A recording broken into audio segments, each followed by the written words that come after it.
Ela merece mais estar aqui do que você, mãe. Meu filho tirou meu braço friamente e entrou com a sogra no corredor da igreja. Fiquei ali, parada, enquanto eles caminhavam rumo ao altar como se eu não existisse. Aquilo perfurou meu coração. Meu nome é Marta, tenho 64 anos, e esta é a história de como um casamento inteiro desmoronou em 30 minutos quando fiz uma ligação para o dono do buffet. Eu estava ali, de braço dado com meu filho, caminhando em direção ao altar. O momento que toda mãe sonha. A música tocando, os convidados de pé, as flores brancas que eu mesma escolhi, enfeitando cada detalhe daquela igreja. O vestido que usei custou R$ 2.400. Mandei fazer sob medida. Queria estar impecável para o casamento do meu único filho. Então ele parou, no meio do corredor. Soltou meu braço como se estivesse largando um peso morto. E disse na minha cara, na frente de 200 pessoas: Mãe, a Marlene vai entrar comigo. Ela merece mais estar aqui do que você. A Jéssica só tem ela e você tem tudo. Senti o chão sumir debaixo dos meus pés. O burburinho começou instantâneo. Cabeças se virando, celulares sendo erguidos. Aquele momento sendo eternizado em vídeos que iam parar no WhatsApp de meio mundo. Olhei para a Marlene, a sogra da noiva, toda produzida num vestido vermelho brilhante que mais parecia fantasia de carnaval, com um decote que mostrava tatuagem desbotada no peito. Ela veio bamboleando pelo corredor, salto alto batendo no chão frio da igreja, e pegou o braço do meu filho com aquele sorriso venenoso de quem acabou de ganhar uma guerra. Os dois se afastaram. Me deixaram ali, parada, sozinha no meio do corredor da igreja matriz de Santo Antônio, a mesma igreja onde eu havia sido batizada 64 anos atrás. Os convidados sussurravam. Alguns desviavam o olhar com vergonha alheia. Outros tiravam foto descaradamente, capturando minha humilhação para postar nas redes sociais com legendas maldosas. A tia Neuza, minha madrinha, estava com os olhos arregalados de choque. A Fátima, minha sócia, tampava a boca com as mãos. O Maurício, meu ex-marido e pai do Rafael, estava sentado no banco da frente com uma expressão de desconforto absoluto. Eu tinha sido descartada como um guardanapo usado no casamento que eu paguei. Cada centavo daquele evento tinha saído do meu bolso. R$ 73 mil investidos naquele dia. O aluguel da igreja, R$ 1.800. As flores, R$ 4.500. O vestido da noiva, R$ 7 mil que eu dei de presente porque a Jéssica sempre sonhou com um vestido de princesa, mas não tinha condições. As alianças de ouro branco, R$ 3.200. O convite impresso em papel importado, R$ 2.700 para 200 unidades. A decoração do salão Jardim Imperial, R$ 12 mil. O buffet que a minha própria empresa ia fornecer, com desconto de sócia, R$ 47 mil. Até a lua de mel em Cancún eu tinha ajudado a pagar, R$ 15 mil da minha conta. E agora aquela mulher, aquela Marlene que eu mal conhecia, estava ocupando o meu lugar no momento mais importante da vida do meu filho. Respirei fundo. O ar dentro da igreja cheirava a incenso misturado com os perfumes caros e enjoativos das convidadas. Senti meu estômago revirar. Não ia chorar. Não na frente dessa gente toda. Não ia dar esse gostinho para a Marlene nem para a Jéssica. Virei as costas e saí daquela igreja com a cabeça erguida. Cada passo ecoava no silêncio constrangedor. Senti os olhares pregados nas minhas costas como facas. Ouvi alguém sussurrar: "Que mancada do Rafael!" E outra voz responder: "Mas a sogra deve ter feito alguma coisa para merecer isso." Cheguei ao estacionamento. Minhas mãos tremiam quando peguei a chave do carro. Entrei no meu Corolla prata. Fechei a porta e fiquei ali sentada por alguns segundos, tentando processar o que tinha acabado de acontecer. O volante estava quente por causa do sol da tarde. 3 horas da tarde de um sábado de novembro. Calor insuportável lá fora, mas eu sentia frio por dentro. Peguei o celular, liguei para a Fátima. Ela atendeu no segundo toque, a voz baixa. "Marta, meu Deus, eu não acredito no que eu acabei de ver." Cortei. "Fátima, cancela tudo. Agora." Silêncio do outro lado. "Marta, mas o buffet já está montado no salão. A comida pronta. Os garçons uniformizados. O bolo de 3 andares chegou faz meia hora. A gente tem contrato." Eu senti uma calma glacial tomar conta de mim. Aquela calma perigosa que vem depois que você já foi humilhada até o limite e não tem mais nada a perder. Fátima, escuta bem o que eu vou te falar. Cancela tudo. Desmonta. Recolhe. Manda os garçons embora. Devolve a comida. Corta a luz do salão se for preciso. Eu pago todas as multas contratuais. Eu assumo todo o prejuízo, mas esse casamento não vai ter festa. Marta, você tem certeza? Isso vai custar uma fortuna, hein? Eu disse, cancela tudo. Minha voz saiu mais alta do que eu pretendia. Respirei fundo de novo. Por favor, Fátima, confia em mim. Faz isso por mim. Ouvi ela suspirar. 15 anos de parceria. Ela me conhecia bem o suficiente para saber que quando eu tomava uma decisão, não voltava atrás. Tá bom. Vou ligar para o Rodrigo e para a equipe. Vai dar um problemão, mas a gente resolve. Você tá bem? Vou estar. Desliguei. Sabe o que dói mais do que a humilhação pública? É perceber que aquilo tudo foi calculado, planejado, ensaiado. Nos últimos 6 meses, desde que o Rafael anunciou o noivado, a Jéssica e a mãe dela foram me isolando dele com a precisão de uma cirurgia. No começo eram coisas pequenas, quase imperceptíveis. A Jéssica começou a marcar os almoços de domingo na casa da Marlene em vez de na minha. Ai, sogra, é que a casa da minha mãe é mais perto do apartamento nosso, sabe como é? Depois vieram as decisões do casamento sendo tomadas sem me consultar. Eu descobria pelas redes sociais. Foto da Jéssica e da Marlene escolhendo toalhas de mesa. Foto delas provando docinhos. Foto delas na floricultura. Quando eu perguntava, a resposta era sempre a mesma. Ah, sogra, a senhora trabalha tanto, a gente não queria incomodar. A senhora deve estar cansada. A gente resolve. As primeiras vezes eu até achei gentil. Pensei que estavam me poupando de trabalho. Que besteira. Elas estavam me excluindo, me colocando de escanteio na vida do meu próprio filho. Teve um dia, 2 meses antes do casamento, que eu fui jantar na casa do Rafael. Ele mora num apartamento de 2 quartos no bairro Jardim Paulista que eu dei de entrada, R$40 mil.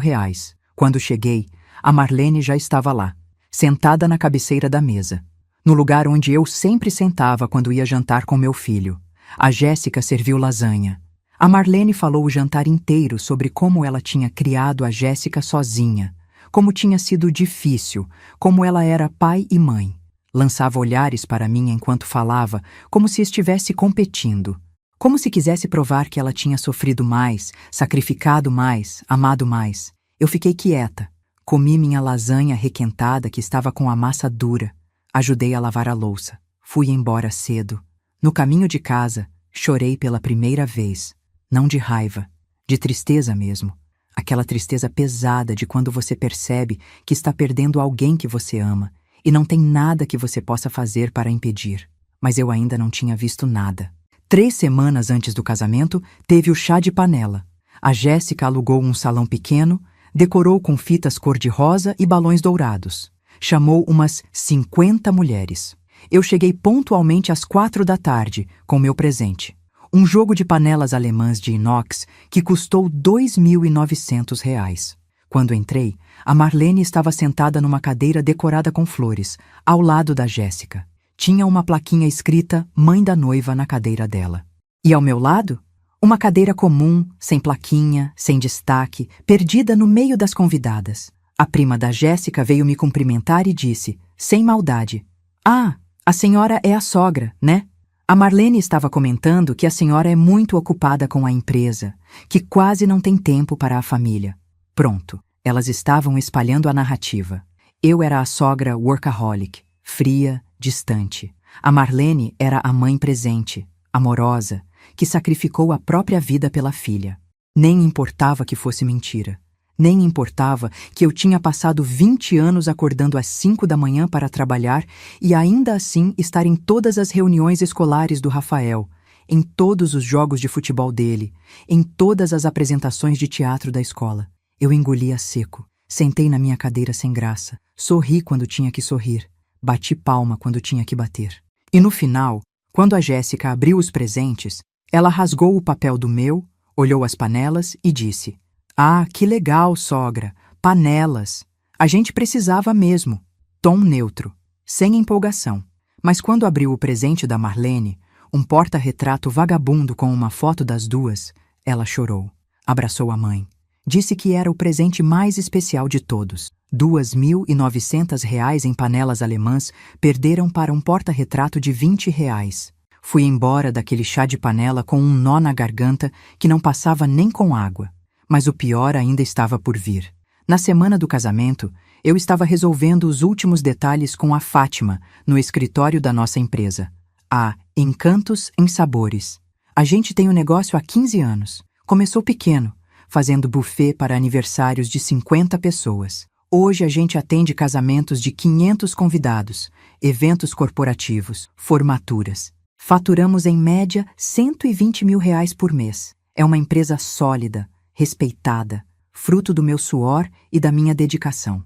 O Rafael apareceu no escritório sem avisar.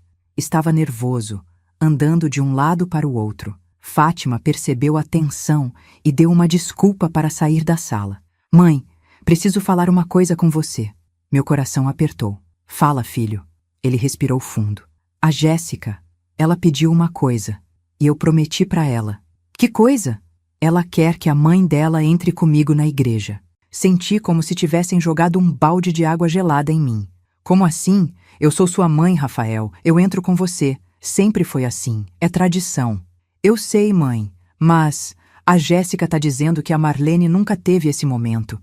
Que quando a Jéssica crescer e casar, não vai ter pai para entrar com ela. Só vai ter a mãe. Então ela quer dar esse momento para a mãe dela agora. No casamento dela. Tentei manter a voz calma. Rafael, isso não faz o menor sentido. A Marlene não é mãe de nenhum dos noivos. Ela é a avó futura dos seus filhos. Eu sou sua mãe. Eu criei você sozinha depois que seu pai foi embora. Eu trabalhei feito louca para você ter tudo. Eu paguei esse casamento inteiro. E agora você quer me tirar do momento de entrar com você no altar? Ele desviou o olhar. Mãe, você está sendo egoísta. Você não entende. A Jéssica só tem a mãe. Você tem tudo. Você tem a empresa, você tem dinheiro, você tem a vida resolvida. A Marlene não tem nada. Deixa ela ter esse momento. Egoísta. Ele me chamou de egoísta. Rafael, olha para mim. Ele olhou. Você realmente acha que eu sou egoísta? Depois de tudo que eu fiz por você? Ele suspirou impaciente. Ah, mãe, para com isso. Eu não tô dizendo que você não fez nada, mas agora é a minha vida, é o meu casamento, e eu tomei a decisão. Vai ser a Marlene. Levantei da cadeira, as pernas bambas. Então tá decidido. Tá. E não tem negociação. Não tem. Segurei a barra da mesa para não cair. Você sabe que isso vai me humilhar na frente de todo mundo, né? As pessoas vão perguntar por que a mãe do noivo não entrou com ele. Vão achar que a gente brigou. Vão inventar fofoca. Ele deu de ombros. Quem quiser inventar fofoca, que invente. Eu não posso controlar os outros. Fiquei em silêncio, olhando para aquele homem de 28 anos que eu não reconhecia mais. Onde estava o menino que me abraçava chorando quando tinha pesadelo? Onde estava o rapaz que me ligava todo dia só para perguntar se eu tinha almoçado? Onde estava o filho que me chamava de minha rainha? Ele tinha sido devorado pela Jéssica e pela Marlene. E nem percebeu. Tudo bem, Rafael. Se é isso que você quer, eu respeito. Mas não espera que eu fique feliz. Ele saiu do escritório sem se despedir. E agora, 3 dias depois, eu estava ali no corredor da igreja, vivendo o pior pesadelo da minha vida. A Marlene subindo no altar no meu lugar. O Rafael sorrindo para ela como se fosse a coisa mais natural do mundo.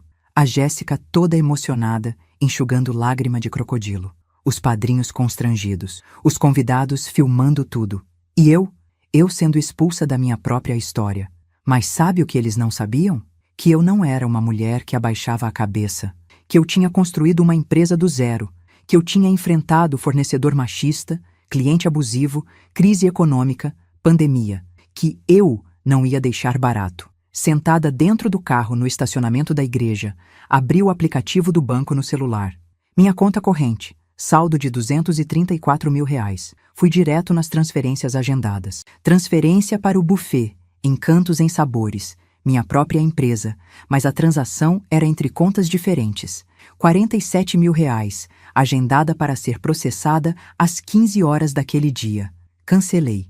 Transferência para DJ Rodrigo Santos, R$ 8.000. Cancelei.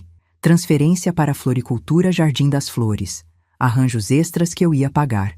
R$ 6.500. Cancelei. Transferência para Studio Memories, fotógrafo e videomaker. R$ 12.000. Cancelei.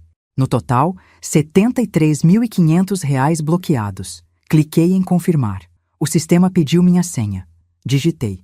Confirmei novamente. Pronto. Cancelado. Olhei para o relógio. 15h12. A cerimônia religiosa devia estar terminando.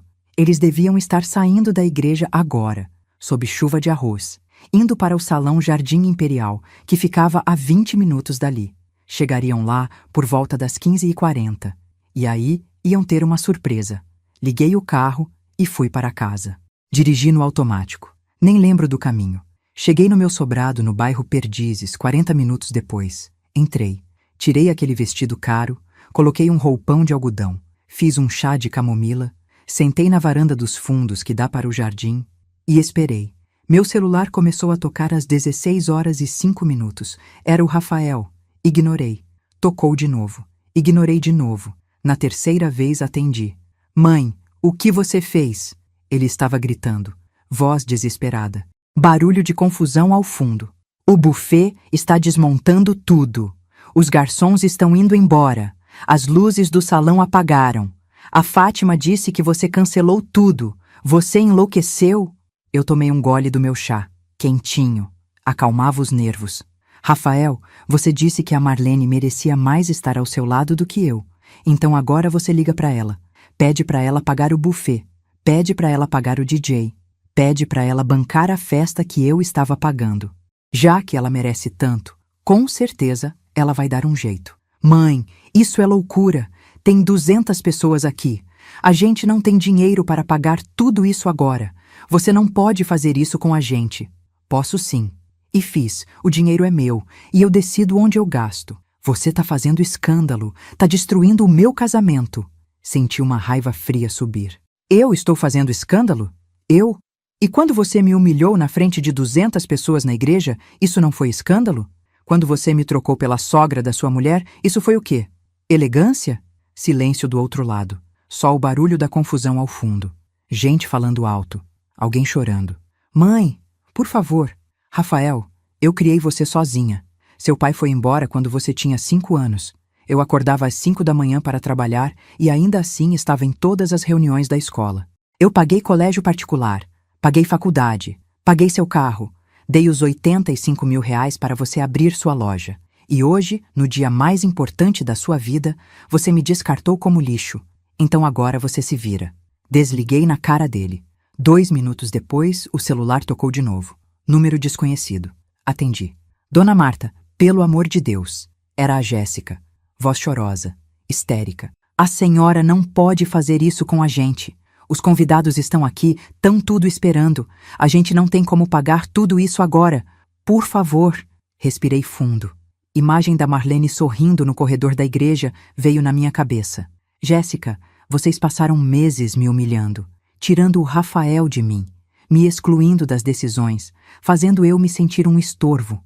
Hoje você e sua mãe conseguiram me tirar do casamento. Parabéns, vocês venceram, mas o meu dinheiro saiu junto comigo. Tchau. Desliguei.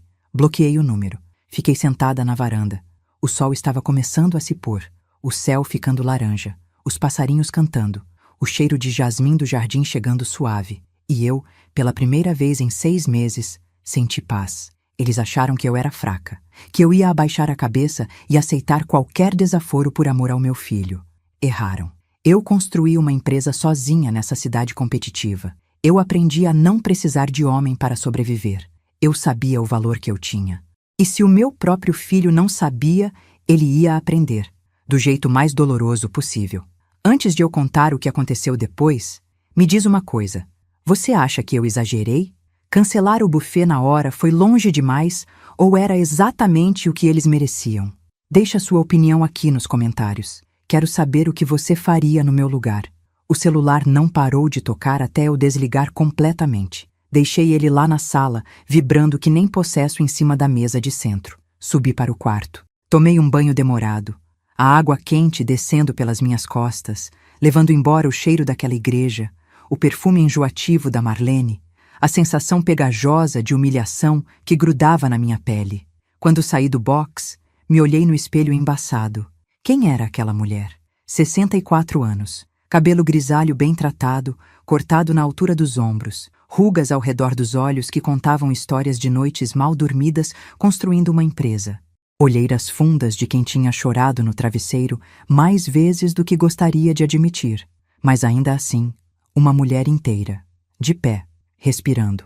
Coloquei uma camisola de algodão, deitei na cama, e foi aí que veio aquela onda, aquela tristeza profunda que você não consegue segurar mesmo tentando. Comecei a chorar. Não aquele choro delicado de filme. Era um choro feio, soluçado, molhando o travesseiro, fazendo o peito doer. Chorei pela relação que eu tinha perdido com meu filho. Chorei pelos domingos que a gente passava juntos e que nunca mais iam voltar. Chorei pela ingratidão, pela injustiça, pela dor de amar alguém que te trata como descartável. Dormi chorando. Acordei no meio da noite, 3h27 da madrugada.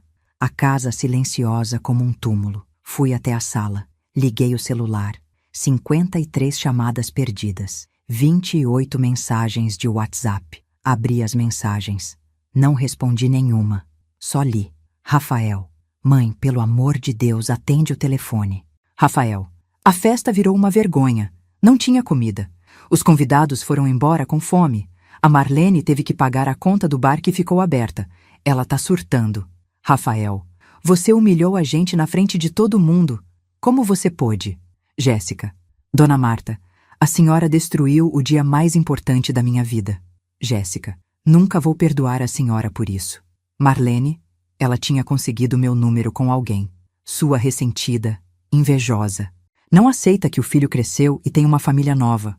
Maurício, meu ex-marido. Marta. Precisa conversar. Liga pra mim quando puder. Tia Neuza. Minha afilhada. O que aconteceu? Tô preocupada com você. Fátima. Amiga, tá todo mundo comentando. Você tá bem? Vou aí amanhã cedo. Respondi só para a Fátima. Tô bem. Amanhã a gente conversa. Apaguei o celular de novo. Voltei para o quarto, mas não consegui dormir. Fiquei encarando o teto, vendo os fantasmas dançarem no escuro. Fantasmas do passado. Do Rafael bebê que eu ninava de madrugada porque ele chorava com cólica. Do Rafael criança que me trazia desenhos da escola com a frase "pra mãe mais linda do mundo". Do Rafael adolescente que me abraçava depois de ter tirado nota boa na prova e dizia "Isso é por você, mãe". Do Rafael adulto que desapareceu quando a Jéssica entrou na vida dele. Os dias seguintes foram um borrão cinza. Eu não saía de casa. Cancelei todos os compromissos de trabalho. A Fátima assumiu tudo.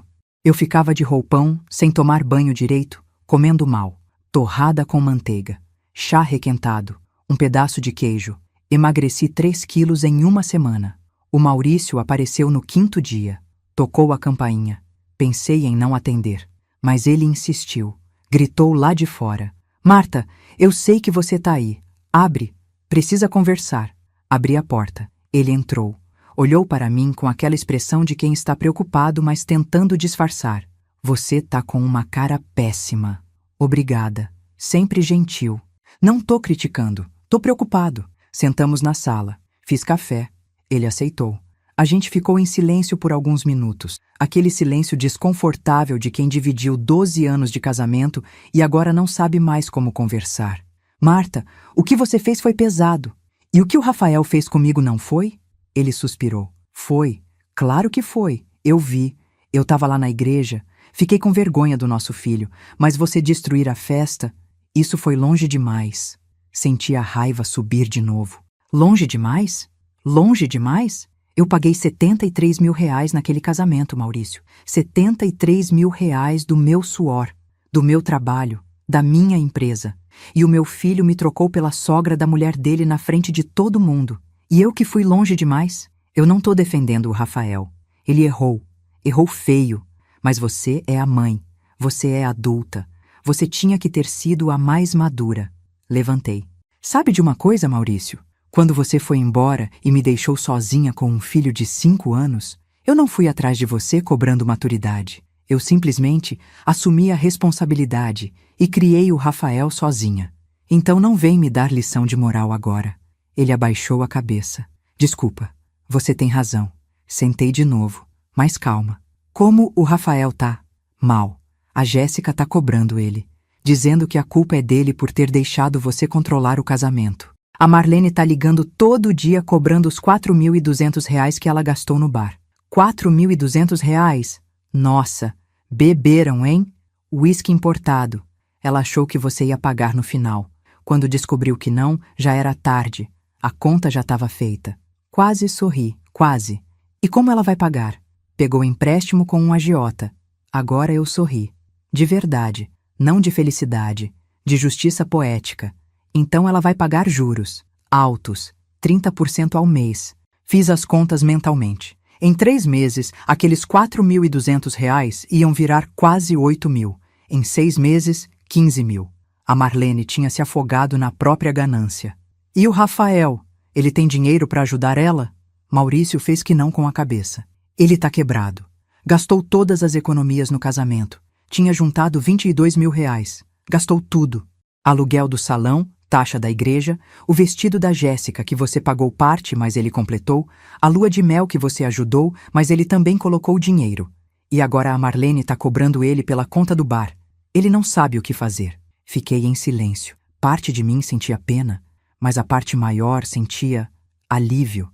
Alívio porque a realidade estava ensinando o que eu não conseguia ensinar, que ações têm consequências. Maurício, ele te pediu dinheiro? Pediu. R$ 10.000 emprestado. E você vai dar? Não sei. Vim aqui justamente para conversar com você sobre isso. O que você acha? Olhei nos olhos dele. Acho que você deve fazer o que o seu coração mandar. Mas se me perguntar se eu daria, a resposta é não. Ele precisa aprender, e dor no bolso ensina rápido. Maurício ficou mais um pouco. A gente conversou sobre coisas triviais. A empresa dele, a minha, o tempo, as notícias, tentando reconstruir alguma ponte. Quando ele foi embora, eu me senti menos sozinha. Não que eu precisasse dele, mas era bom saber que alguém entendia, pelo menos um pouco, a minha dor. Naquela noite, tomei uma decisão. Eu não ia passar o resto da vida me lamentando. Não ia deixar aquela situação me destruir. Eu era uma empresária de sucesso, uma mulher forte, uma sobrevivente, e ia sobreviver a isso também. Tomei um banho de verdade, demorado, lavei o cabelo, passei hidratante, coloquei uma roupa bonita, fiz uma comida de verdade, um filé de frango grelhado com legumes. Abri uma garrafa de vinho tinto que eu guardava para ocasiões especiais e brinquei com o apocalipse. Se aquilo não era uma ocasião especial, eu não sabia o que era. Comi devagar, saboreando, provando a textura da comida, o sal, o tempero. Estava gostoso. Eu tinha feito, para mim, porque eu merecia. Depois do jantar, fui para a varanda. O céu estava estrelado, noite clara, ar fresco. Sentei na cadeira de balanço que eu tinha comprado anos atrás e quase nunca usava porque não tinha tempo. Balancei, devagar, olhando as estrelas, ouvindo o silêncio da noite. E percebi uma coisa. Eu estava bem, melhor sozinha do que sendo desrespeitada. Melhor na minha casa, na minha paz, do que num casamento ridículo onde eu não era bem-vinda. Pela primeira vez em meses, eu sorri de verdade. Um sorriso pequeno, mas real. De quem está começando a se encontrar de novo. De quem está se lembrando de quem era antes de se perder, tentando agradar todo mundo. Nos dias seguintes, voltei ao trabalho. A Fátima ficou aliviada. Ainda bem que você voltou, estava fazendo falta. Assumi de novo os eventos. Planejei cardápios, negociei com fornecedores, sorri para clientes. Fiz o que eu fazia melhor, trabalhar. E a cada dia que passava, eu me sentia mais forte, mais inteira, mais eu. Tinha acabado de fechar um contrato de R$ 50.000 para um casamento em fevereiro quando meu celular tocou. Número desconhecido. Pensei em ignorar, mas atendi. Alô? Dona Marta? Voz de mulher. Não reconheci. Sim, quem é? É a Cleonice, vizinha do Rafael. Meu coração disparou. Aconteceu alguma coisa? Não, calma, tá tudo bem. Ou melhor, não sei se tá tudo bem, mas fisicamente tá todo mundo bem. Cleonice, fala logo. O que foi? Ela respirou fundo. Dona Marta, desculpa me intrometer, mas a senhora é uma boa pessoa, sempre foi gentil comigo. E eu acho que a senhora precisa saber de uma coisa. Senti um arrepio na espinha. Que coisa? Ontem de noite eu estava voltando da academia, era umas 10h30. Quando passei na frente do apartamento do Rafael, escutei ele discutindo com a Jéssica. A janela estava aberta, eles estavam gritando muito. Aí eu escutei a Jéssica falando uma coisa estranha. Que coisa? Ela falou assim: eu não casei com você por amor, Rafael. Eu casei porque minha mãe disse que você era bobo, controlado pela sua mãe, e que seria fácil tomar tudo de você. E depois ela riu. Aquele riso maldoso, sabe? Minha mão gelou segurando o telefone. E tem mais, dona Marta. Ela falou que o plano sempre foi afastar você do Rafael, fazer ele vender a parte dele na loja, comprar uma casa no nome dela e depois pedir divórcio e ficar com tudo. Silêncio. Dona Marta?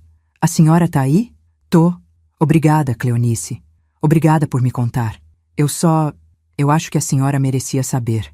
Desculpa se me intrometi. Não. Você fez certo. Muito obrigada.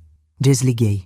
Fiquei parada ali, no meio do escritório, segurando o celular com tanta força que meus dedos ficaram brancos. Então era isso. Um golpe. Desde o começo. A Jéssica nunca tinha amado o Rafael.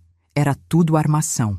Plano da Marlene e da filha para se apropriarem do patrimônio da minha família. A tristeza que eu sentia deu lugar a outra coisa. Algo frio, calculado, perigoso. Se elas achavam que iam conseguir destruir o meu filho e sair impunes, elas tinham escolhido a mulher errada para enfrentar. Peguei o telefone.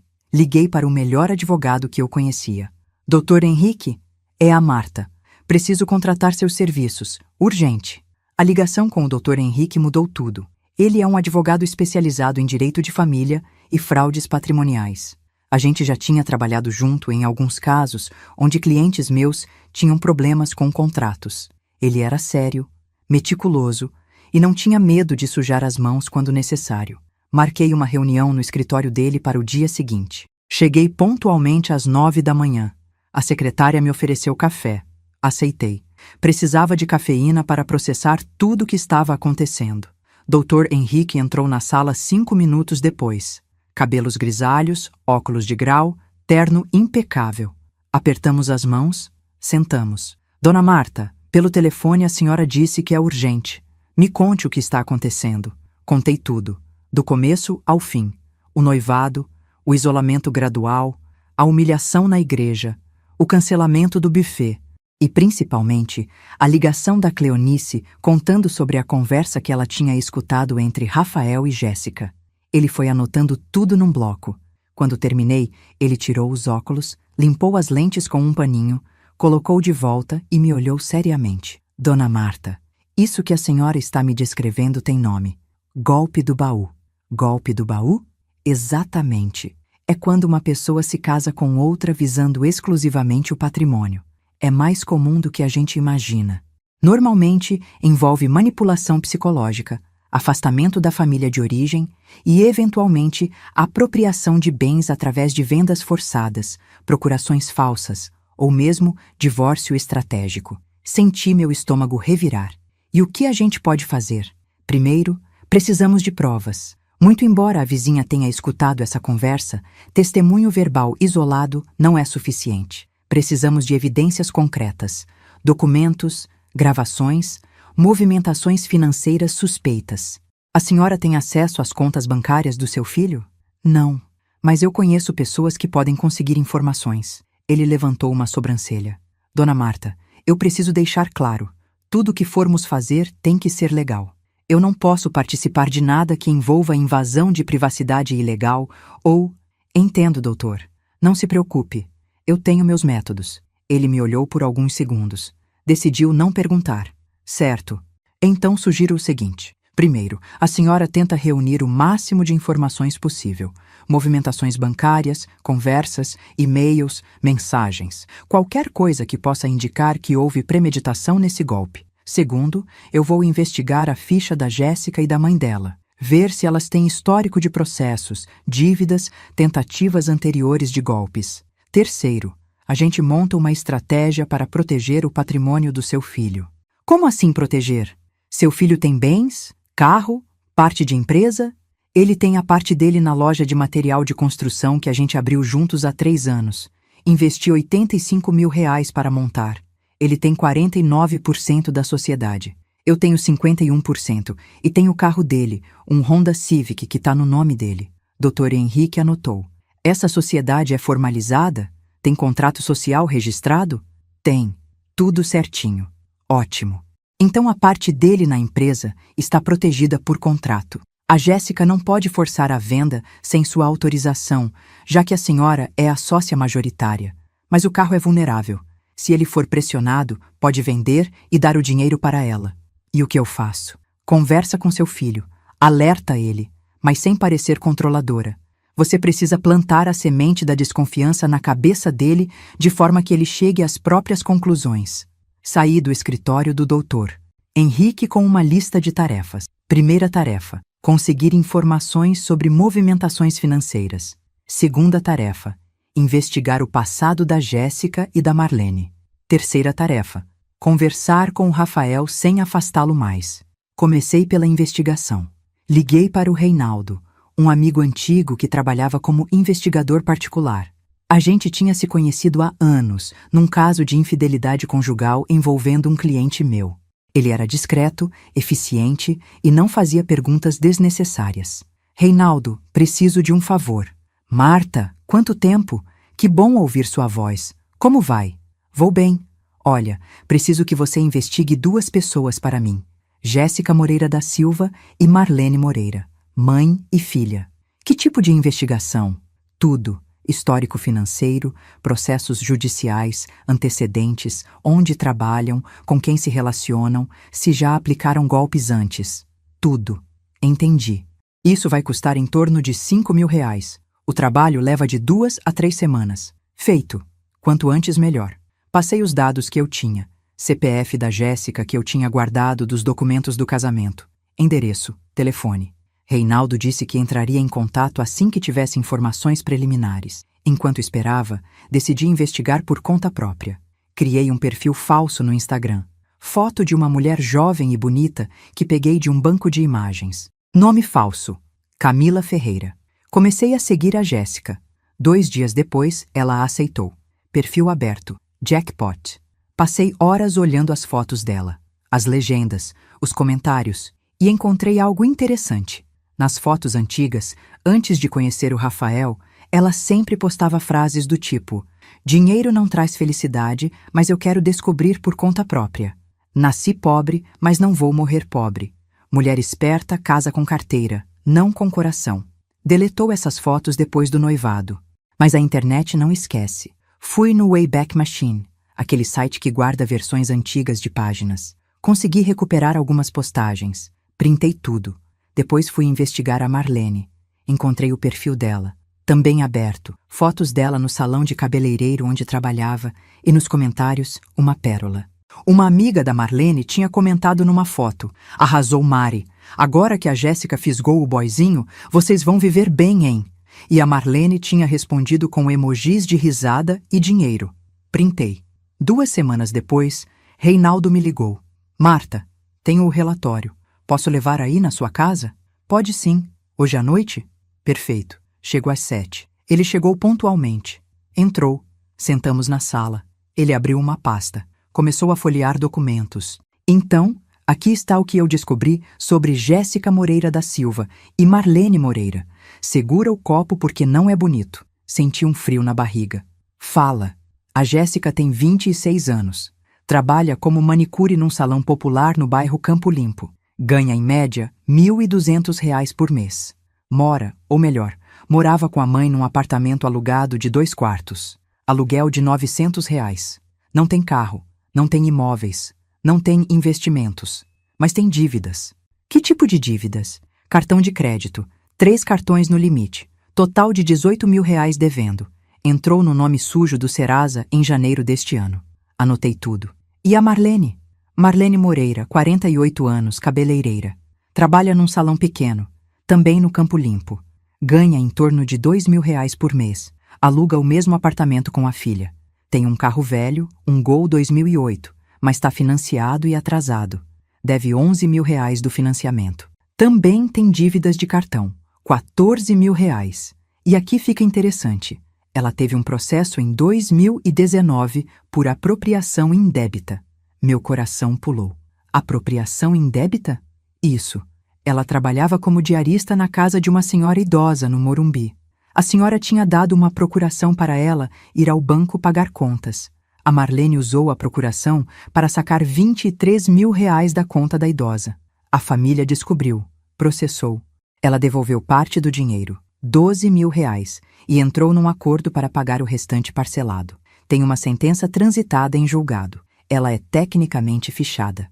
Não conseguia esconder o choque. Ela tem ficha criminal? Não chegou a ser presa porque houve acordo, mas o processo está lá, público, qualquer um pode consultar. E o Rafael sabe disso? Reinaldo deu de ombros. Não sei, mas duvido. Geralmente esse tipo de informação não é algo que a pessoa sai contando. Peguei os documentos, li tudo. Cópias de processos, extratos de dívidas, tudo devidamente legalizado e autenticado. Aquilo era ouro, ouro puro. Reinaldo, você é brilhante. Muito obrigada. Por nada. Espero que resolva sua situação. Depois que ele foi embora, fiquei sozinha com os documentos espalhados na mesa da sala. Peguei meu celular, tirei foto de cada página, salvei tudo numa pasta segura na nuvem. Fiz backup em 3 lugares diferentes. Agora eu tinha provas. Provas de que a Jéssica estava afogada em dívidas. Provas de que a Marlene tinha histórico de roubar pessoas vulneráveis.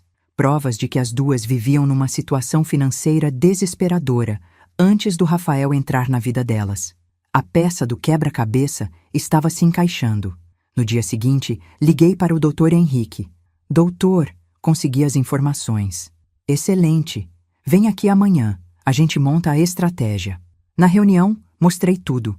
Os prints das redes sociais, o relatório do Reinaldo, os processos, as dívidas. Dr. Henrique foi lendo com atenção, fazendo anotações, soltando alguns e interessante. Quando terminou, ele tirou os óculos e me olhou. Dona Marta, isso aqui é mais do que suficiente para provar premeditação. Se a gente cruzar essas informações com as movimentações bancárias do seu filho depois do casamento, a gente consegue mostrar um padrão de comportamento que caracteriza estelionato afetivo. Estelionato afetivo? Sim. É quando uma pessoa engana a outra fingindo sentimentos amorosos com o objetivo de obter vantagem econômica. É golpe mesmo. E dependendo do valor envolvido e das circunstâncias, pode virar processo judicial. Senti uma satisfação sombria. E o que a gente faz agora? Agora a gente espera, observa, junta mais evidências. E quando chegar a hora certa, a gente age. Mas tem que ser no momento certo, Dona Marta. Se agirmos cedo demais, elas vão se esconder. Se agirmos tarde demais, seu filho pode já ter perdido tudo. Como eu vou saber qual é a hora certa? A senhora vai saber. Confia em mim. Saí dali com uma sensação estranha. Metade de mim estava aliviada por ter provas. A outra metade estava triste pela confirmação de que meu filho estava sendo usado, manipulado, enganado. Mas eu não ia deixar barato. 2 semanas depois, recebi uma ligação. Era o Maurício, meu ex-marido. Marta, aconteceu uma coisa. Preciso te contar pessoalmente. Posso ir aí? Pode. Vem agora. Ele chegou meia hora depois. Entrou apressado. Sentou no sofá sem esperar convite. O Rafael me ligou hoje de manhã, pedindo R$ 30.000 emprestado. Senti o sangue gelar. 30 mil? Para quê? Ele disse que é para comprar uma casa, que achou uma oportunidade boa. Uma casa no Campo Limpo por R$ 180.000. Ele ia dar os 30 mil de entrada e financiar o resto. Campo Limpo, o bairro onde a Jéssica e a Marlene moravam. Isso não era coincidência. E você vai emprestar? Eu disse que ia pensar. Mas vim aqui antes, porque tem uma coisa estranha nisso tudo, Marta. Ele disse que a casa vai ficar no nome da Jéssica. Pronto. Era isso. O golpe estava em andamento. Elas iam fazer ele comprar uma casa no nome dela. Depois iam pedir divórcio. E ele ia ficar sem nada. Maurício, não empresta esse dinheiro. Por quê? Respirei fundo. Porque o nosso filho está sendo golpeado. A Jéssica e a Marlene estão aplicando um golpe nele. E se você emprestar esse dinheiro, você vai estar financiando o próprio golpe. Contei tudo. As investigações, as dívidas, o processo da Marlene, os prints das redes sociais. Maurício ficou pálido. Meu Deus, eu não acredito. Acredita. E tem mais. Se ele comprar essa casa no nome da Jéssica, depois do divórcio, ele não vai conseguir reaver nada. A casa vai estar no nome dela. Ele vai ter dado 30 mil reais de entrada e mais as parcelas do financiamento. Tudo para nada. Maurício passou a mão no rosto. O que a gente faz? Você não empresta o dinheiro. Inventa uma desculpa. Diz que está com problema de fluxo de caixa. Qualquer coisa. Mas não dá. E depois? Depois a gente espera o próximo movimento delas. E aí a gente age. Maurício concordou. Saiu dali abalado. Eu fiquei sozinha de novo, processando tudo. A armadilha estava ficando clara. E era pior do que eu imaginava. 3 dias depois, recebi outra ligação. Cleonice de novo. Dona Marta, desculpa incomodar de novo. Sem problemas, Cleonice. Fala. Eu escutei outra conversa. Ontem de noite, a Jéssica e a Marlene estavam na varanda do apartamento do Rafael, fumando. Eu estava chegando e escutei elas conversando alto. O que elas falaram? A Marlene estava perguntando quando a Jéssica ia pedir para o Rafael vender a parte dele na loja. E a Jéssica respondeu que ia esperar mais uns 2 meses, depois do aniversário dele, para não ficar muito na cara. Aí a Marlene riu e disse: depois que vender, a gente dá um jeito de separar e ficar com a grana. E as duas riram. Anotei tudo. Data, hora, conteúdo da conversa. Cleonice, muito obrigada. Você não sabe o quanto isso me ajuda. Eu só quero fazer o certo, Dona Marta. O Rafael sempre foi um menino gentil comigo. Não merece isso. Depois que desliguei, liguei imediatamente para o Dr. Henrique. Contei sobre a nova informação. Perfeito. Agora temos testemunha de uma conversa explícita sobre planejar um golpe. Isso é material para uma ação judicial e também para alertar seu filho de forma contundente. Então chegou a hora? Chegou. Monte uma reunião com seu filho, mostre as provas. Mas cuidado, ele pode reagir mal, pode não acreditar, pode achar que você está inventando. Eu sei, mas preciso tentar. Desliguei e fiquei parada, olhando pela janela. O sol estava se pondo, céu alaranjado, lindo, mas eu não conseguia apreciar. Minha cabeça estava focada no que vinha pela frente.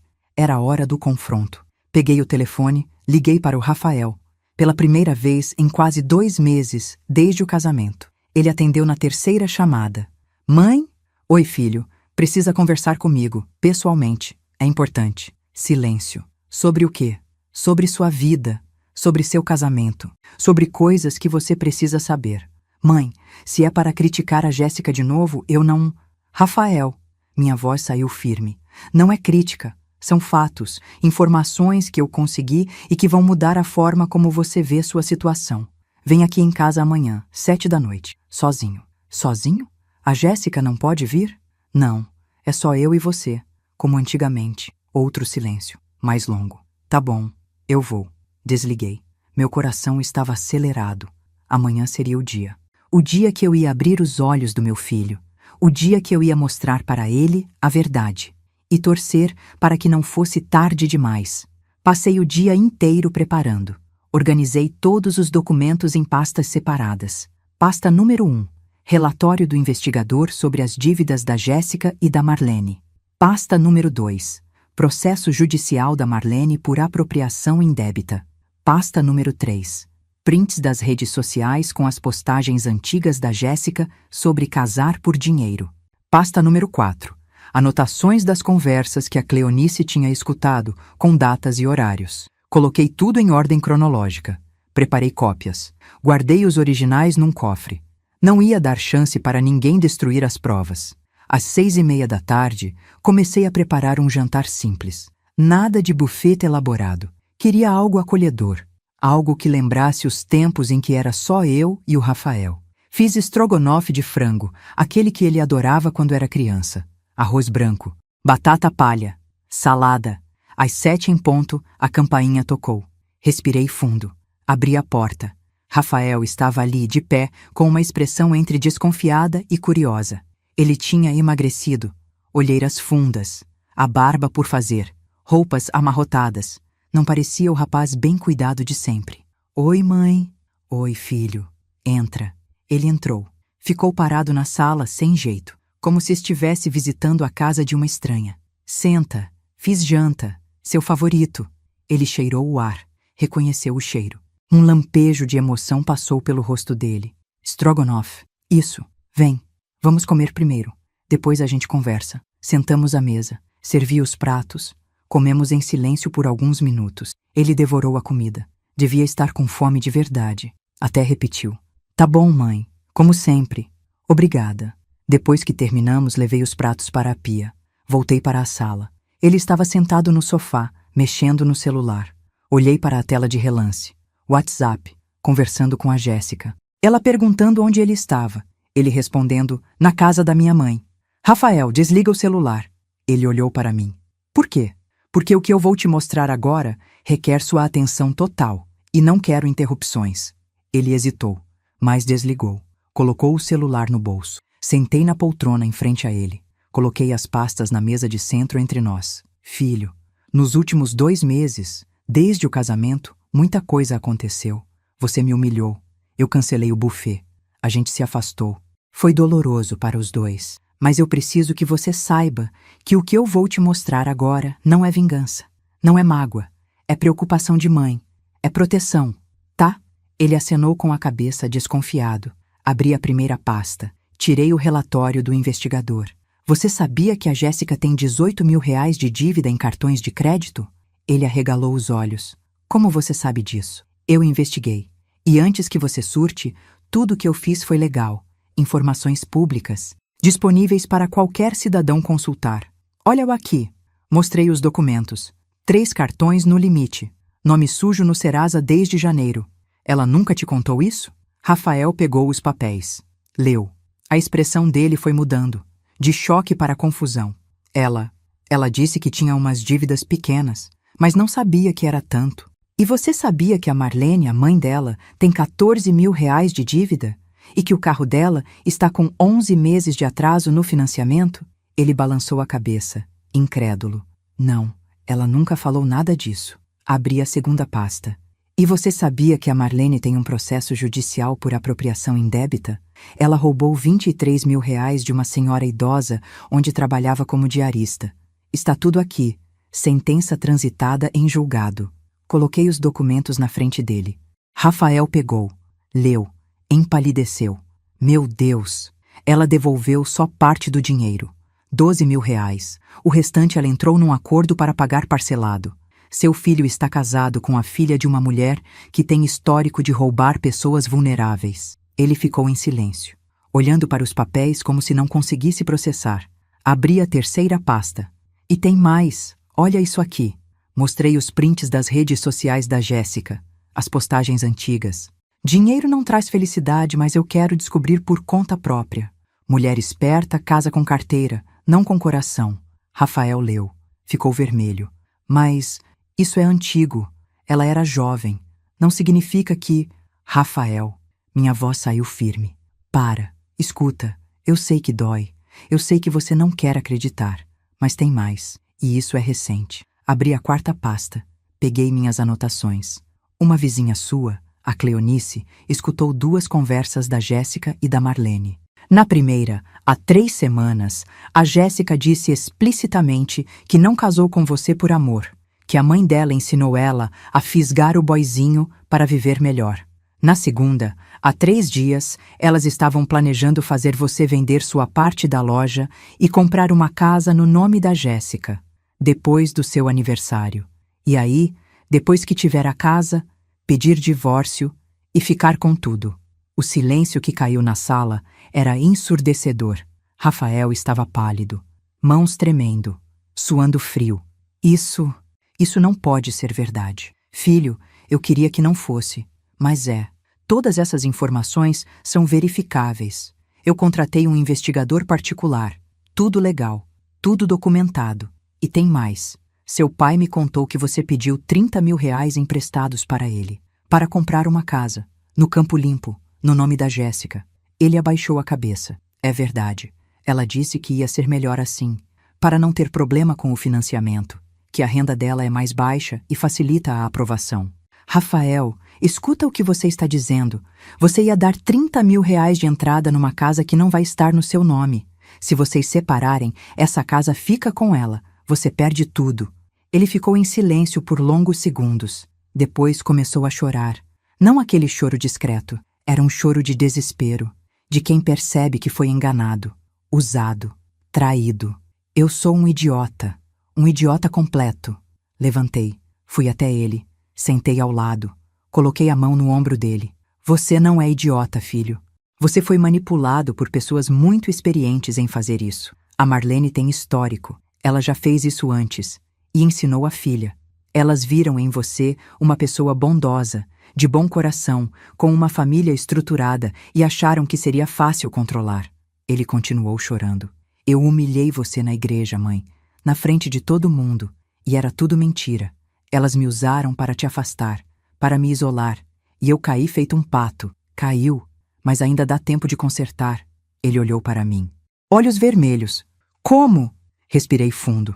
Primeiro, você não compra essa casa. Inventa qualquer desculpa, mas não compra. Segundo, você começa a observar os movimentos dela. Ver se ela pede para você vender sua parte da loja. Ver se tenta te pressionar financeiramente. Terceiro, você documenta tudo. Grava conversas, se possível. Guarda mensagens. Qualquer evidência de que ela está te manipulando.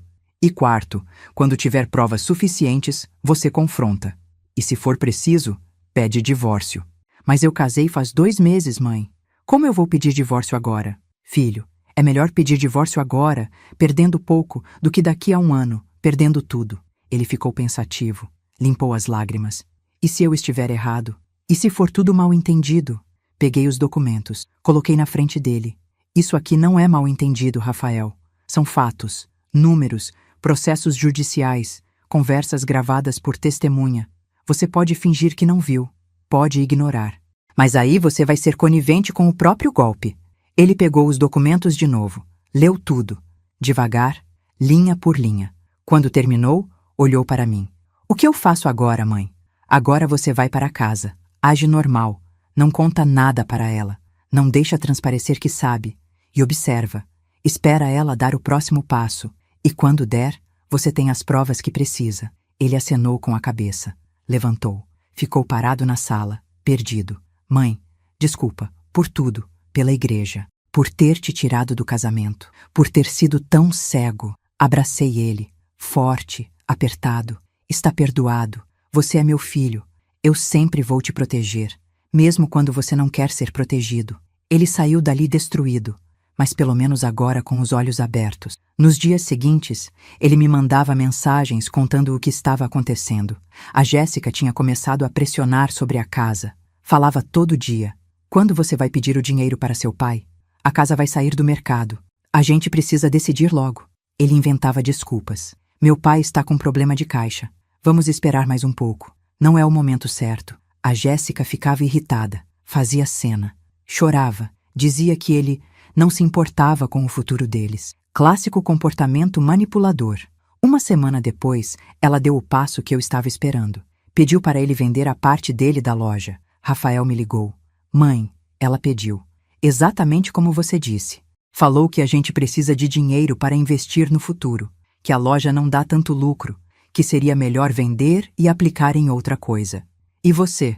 O que respondeu? Disse que ia pensar. Mas ela insistiu muito. Disse que conversou com a mãe dela e que a Marlene conhece um cara que quer comprar a minha parte. Isso era genial. Elas já tinham até o comprador, provavelmente um laranja. Alguém que ia comprar a parte do Rafael por um preço baixo, ficar com o dinheiro e depois sumir. Rafael, agora você vai fazer o seguinte. Grava essa conversa. Na próxima vez que ela tocar no assunto, você liga o gravador do celular. Deixa escondido. E deixa ela falar. Quanto mais ela falar, melhor. Mas é legal gravar sem ela saber?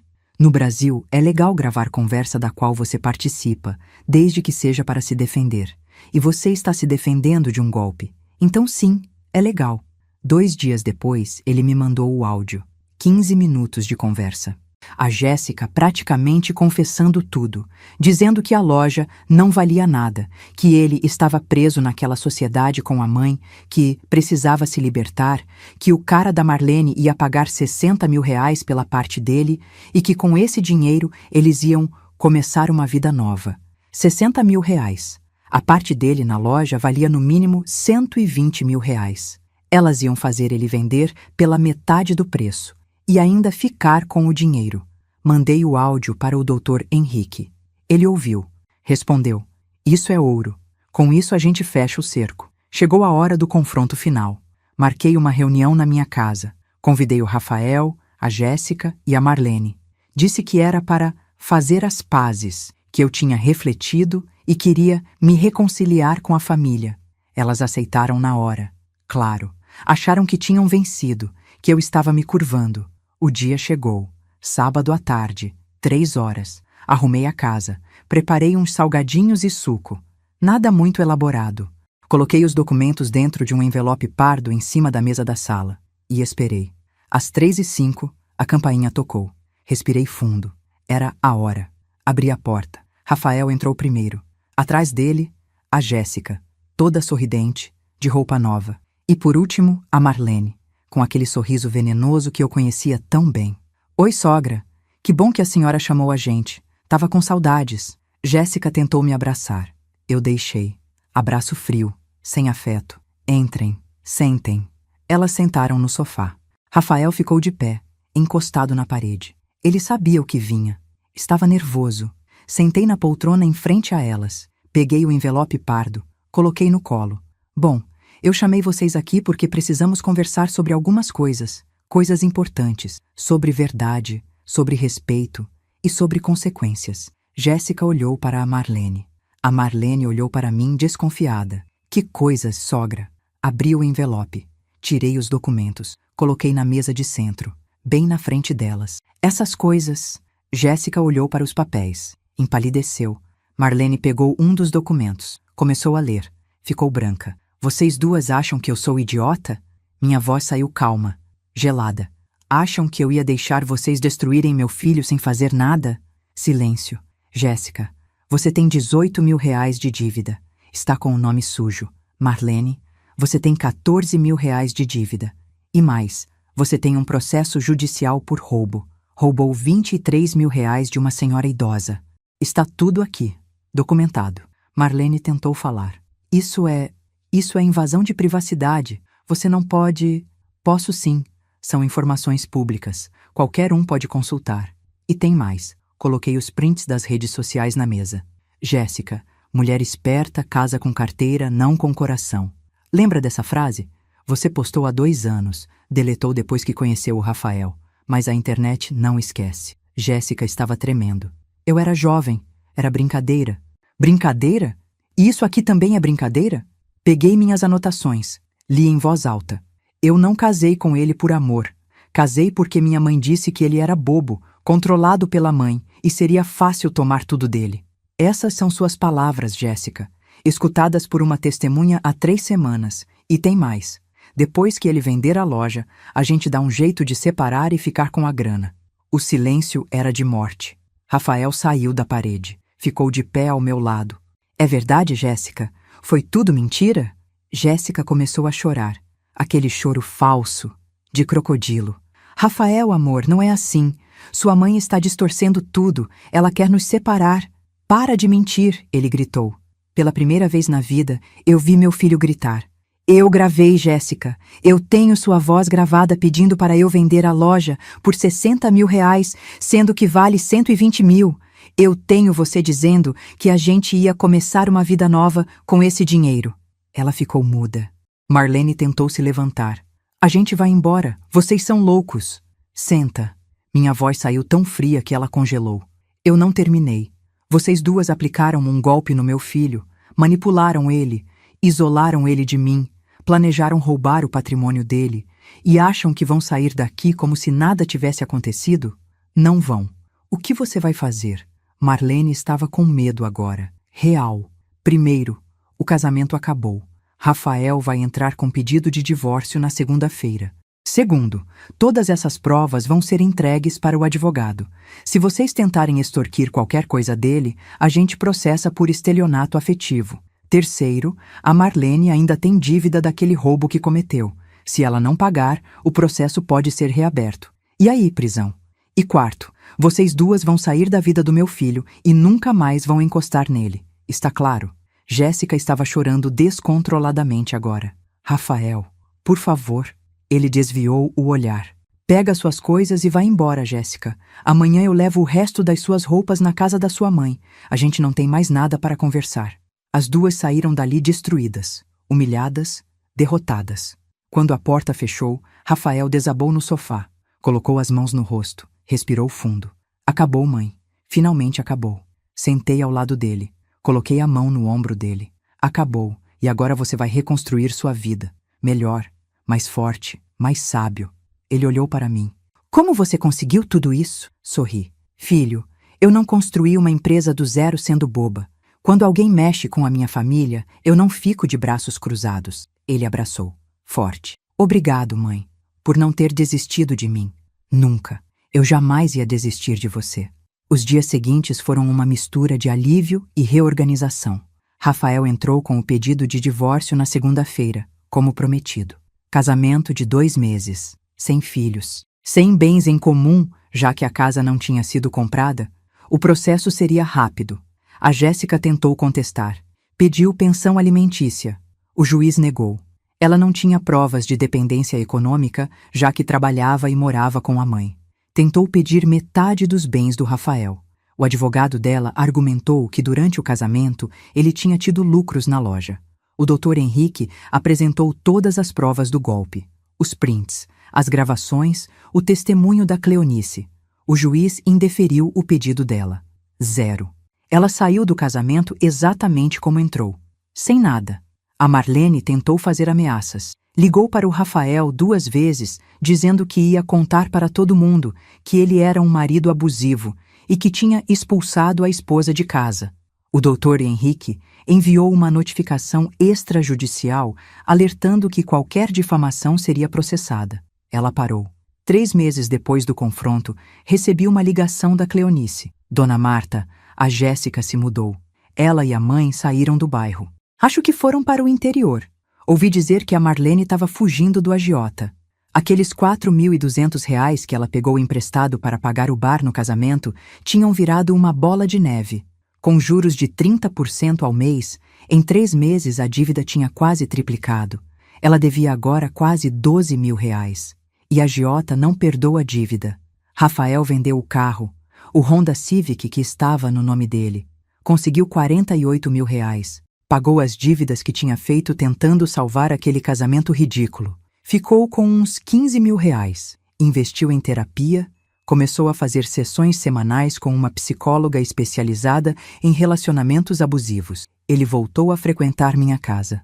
Aos domingos, a gente almoçava juntos, conversava sobre tudo, sobre o trabalho, sobre os planos dele, sobre a vida. Ele estava diferente, mais maduro, mais sábio, mais cuidadoso com as pessoas que deixava entrar na vida dele. Um dia, uns 4 meses depois de tudo, ele me perguntou: Mãe, você acha que eu vou conseguir confiar em alguém de novo? Olhei nos olhos dele. Vai, filho, mas agora você vai confiar com discernimento, não com ingenuidade. Você aprendeu a ver os sinais, a identificar manipulação, a proteger seu coração e seu patrimônio. Isso não te torna fechado, te torna esperto. Ele sorriu. Aquele sorriso que eu não via há meses. Obrigado por não ter desistido de mim, mãe. Nunca. Você é meu filho. Eu sempre vou lutar por você. A vida voltou ao normal. A empresa continuou crescendo. Faturamos R$ 140.000 em abril, 153 mil em maio.